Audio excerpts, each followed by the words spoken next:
If you've been in the Five Nights at Freddy's fandom for long enough, I'm sure you've seen these images at some point. And I'm sure you've wondered, where did they come from? Hello internet, and welcome to Purple Theory, where theories and fun come to life. Before we start this video, I'd like to announce that I'll be attending Eastern European Comic Con on Sunday, September 13th.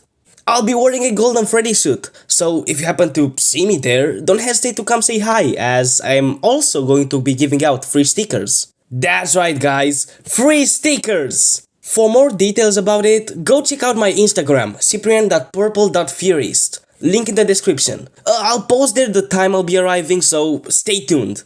Anyways, sit back and enjoy this video.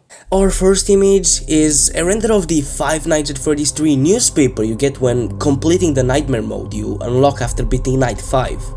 The newspaper reads, "It burns. Fazbear's Frights burns to the ground. A new local attraction based on an ancient pizzeria chain burned down overnight.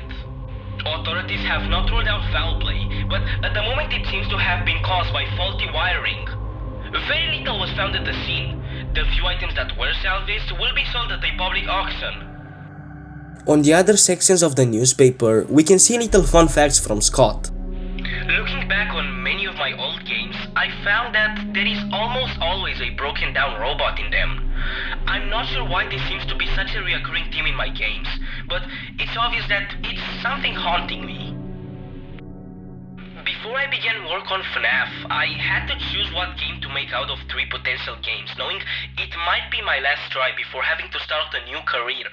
I was choosing between a sequel to The Desolate Hope, a remake of my first game, Legacy of Flan, or a new idea about animatronics and security cameras.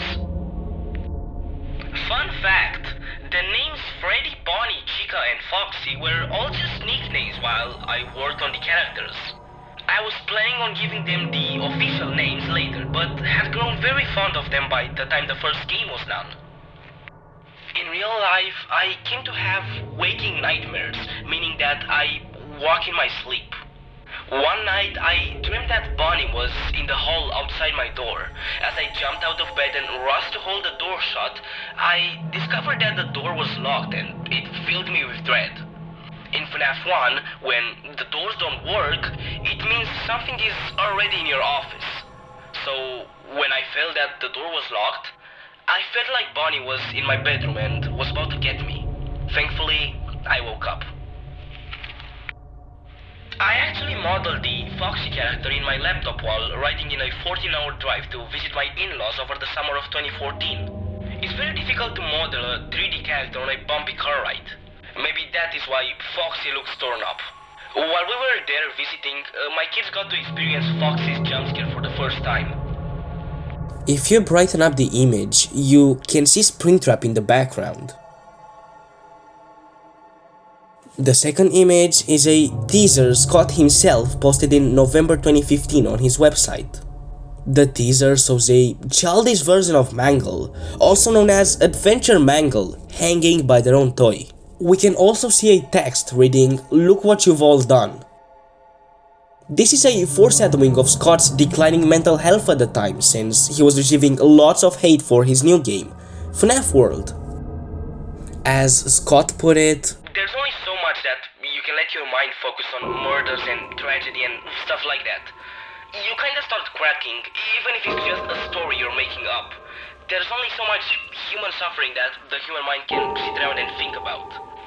And at this point, I was already 2 years in, just fully committed to this story of murders."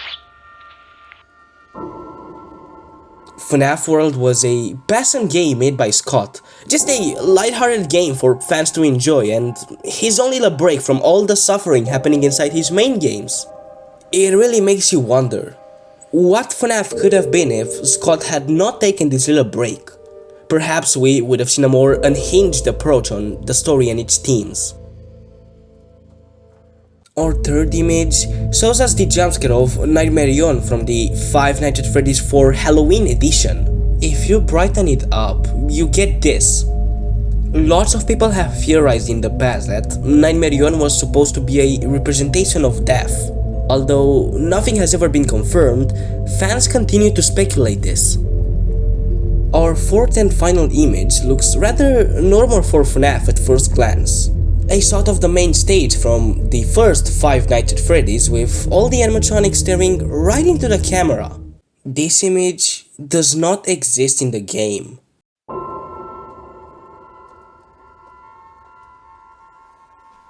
It only appeared in the trailer for Five Nights at Freddy's, but it is nowhere to be seen in the game files. Despite this, lots of fans continue to argue that they remember coming across it in their playthroughs. This is a perfect example of the Mandela effect. The Mandela effect is a psychological phenomenon where a large group of people collectively share a false memory of a past event, detail, or fact. That's all for today, and before ending this video, I have to remind you, please press that like and subscribe button. It helps way more than you think. It takes lots of time to make these videos, and those little interactions show me what you people want more of. Thank you for watching, and I will see you on the flip side. Hopefully.